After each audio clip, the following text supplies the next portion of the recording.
Dan Peters from KSOO Radio, and this is Danny V from B1027. I'm going to give him a little bit of a break today because he says his voice is just a little scratchy. You know, what was it, hollering at the TV for Dega maybe last week, tipped it off, I'm not sure. But in all honesty, I had to miss the race last weekend because I was on the road traveling, but apparently didn't miss the big one.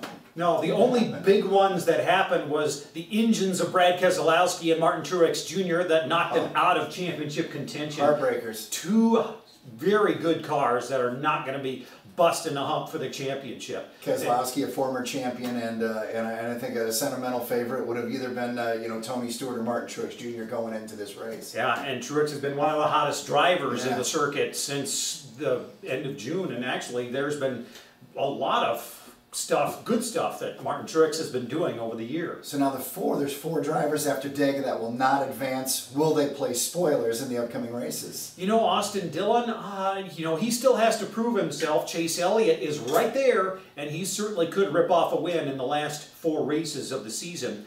But what could be really interesting, next year they're not going to have the Talladega race as an eliminator. So what that will mean is you're not going to have the Joe Gibbs guys running around in the back saying, ha ha ha, I got my championship points, I'm going the next round, see you later. Carl, come on man, get up there and lead some laps, fella. But yeah, you're right. So who do we like going into Martinsville?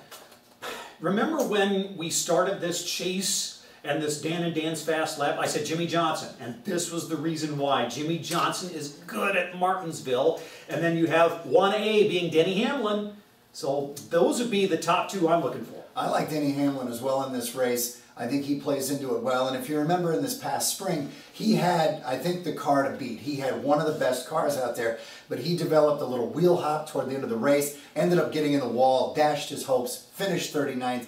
But I'll pin my hopes back onto that guy. He's in chase right now. And I think Joe Gibbs, this is a track that really plays well for them. So we'll see how it plays out at the Paperclip in Martinsville. By the way, any long shots? Ooh, long shots? A little dark horse coming into Martinsville? You know what? How about we look at Kyle Larson?